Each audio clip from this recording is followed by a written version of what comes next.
Hey, welcome back to the channel. Welcome to the Frugal Father. I hope you are doing great. I hope that you're making money, saving money, investing money, and finding a side hustle that fits your lifestyle.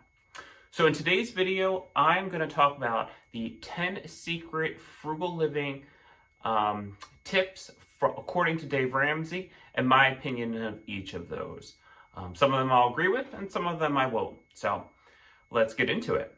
Number one, he talks about a zero-based budget. So what is a zero-based budget? It means that you have done your entire budget. You've started at the top with how much you make, and then you've done your entire budget all the way down, including all your expenses, the categories that they fall into, so that your total take-home pay minus all of your expenses should equal zero, including your savings, right? So every dollar, penny, nickel should be accounted for and put in place to either pay bills or save money or invest money for yourself. Okay, so I definitely do agree with that one. The next one is using an envelope system. I don't agree with it. I think it's helpful. So don't get me wrong. I think it's helpful. So what an envelope system uses is that you take an envelope, you take cash out of the bank, and then you stuff the envelope. You label the envelope with, your house payment or rent payment, your electric, your water, taxes, whatever it is, and then you put that money in that envelope. And you can only spend what's in that envelope. So I think you can still achieve the same result, but not using the cash method, right? The cash stuffing envelope method. I think you can use that if you want to for savings, but I think for your regular bills, we have to pay a lot of stuff online. It saves money on stamps, of course, and things like that. So I think that you can still achieve the same result by taking all of your money electronically, putting it on a spreadsheet, and making your list of items that you have to pay for. So that's my take on the envelope system. Next, he says, say no to credit cards and pay cash or debit card. So I agree that you should probably use cash, right? I think that, you're only going to spend what is in your hand or in your wallet or your purse. The debit card, it's the same thing, right? You're just pulling the money from your bank account and paying it directly that day.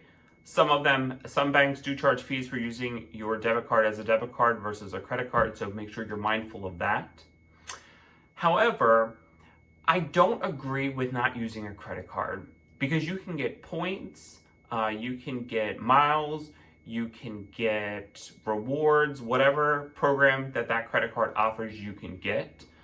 Some of them also offer savings, like the Target Red Card, for instance. So I don't agree. I agree that if you should only charge the amount that you can pay off each month, but going cold turkey on credit cards, if that works for you, do it. I just don't personally agree that it should be 100% across the board for everybody. I think that if you can control your spending, and let's say you just use it only at the gas station or at the grocery store, well, you already know what your budget's going to be for those items if you're doing a monthly budget. So you know what you're going to spend and how much you can spend. So there's a limit at that point. You've created yourself a limit. The next one I 1000% agree with is establishing emergency fund. Now in here, he talks about 3 to 6 months. I just don't agree with that time frame. I think it should be 6 to 12. There are so many people that get laid off. There's so many things that can happen. Water heater can go bad. Your pet gets sick.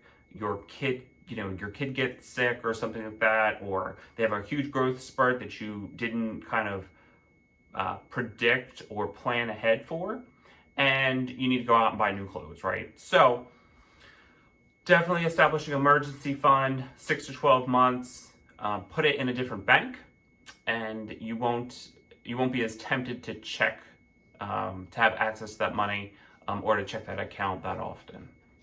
Make things as automated and as streamlined as you can. The next one, buy quality, not quantity. I totally agree with this one. Quality can be from clothes to cars to blenders to toasters to tools, whatever the case may be. I do agree. If you look back, my parents, for instance, they had a toaster oven when they got married, and they will be married for 50 years in 25. That toaster just died 2 years ago. So it lasted for 48 years, a toaster, okay? They still have a blender, they still have some pots and pans. Those things were made to last. So, and the same with my grandparents. So I took my grandparents' pots and pans, still use them to this day, still in great shape, can't beat it. So definitely make sure that you're researching what a quality brand or product is, and save your money and put it into there, because you're going to use it for a long time. So if you divide the length of years by the price you're going to pay, it's probably going to come out to be like dollars or a few cents, a month or a year, depending on how you do your calculation. So definitely look into it, but always look for that sale for that quality product.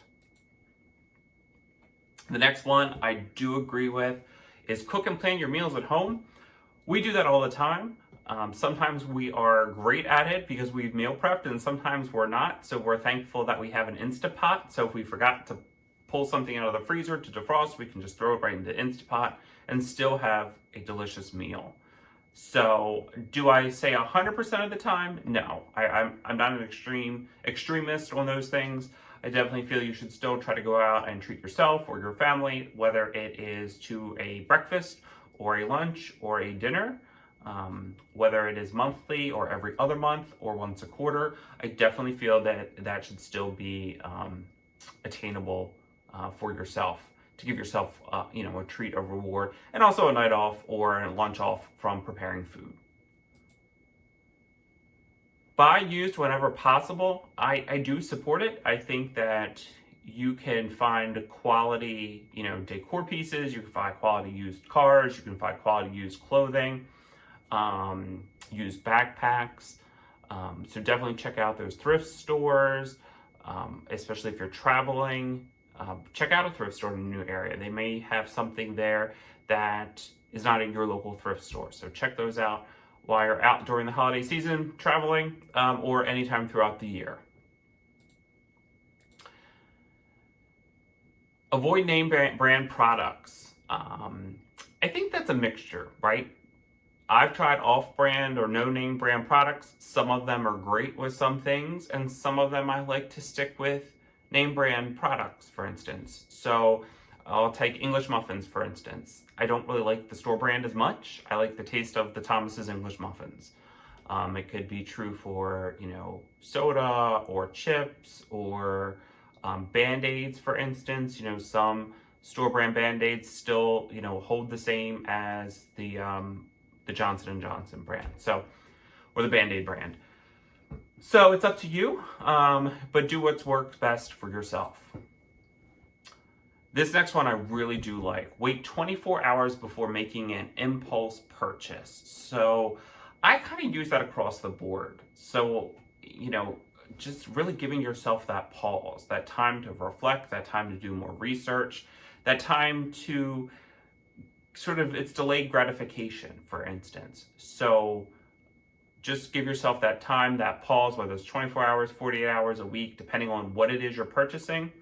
Make sure you're doing that. Next is set clear financial goals. If you don't know where you want to go or how you are going to get there, there's not a clear roadmap, right? The GPS isn't telling you turn here, turn there. It's in your head. It's your internal GPS. It's telling you to save here, spend here, pull back here. So make sure that you have that written out. Make sure whether you're checking it, weekly, monthly, however you have set up your goals, make sure that your personal goals are getting matched. And last but not least, I'm going to throw a bonus in here, is grow your own food. I have done this my entire life. My family's done it for generations. They've had decent sized backyard gardens. A family member did have a farm, so they had a lot more space to work with, but definitely get yourself a backyard garden, a grow bag, a bin. You can use stuff just around your house. You can grow microgreens. So try to grow your own stuff, and you'll know what you're putting into the soil, the chemicals, or no chemicals at all, the amount of watering it needs, and it's fresh, and you don't have to waste any gas to go out to the store. You can just walk out of your door or get it off your kitchen counter. Well, guys, I hope you enjoyed my take on Dave Ramsey's article here, and I hope that you guys have a great week and that you are crushing your financial goals and you're doing the best for yourself. Take care, guys, and I'll see you in the next video.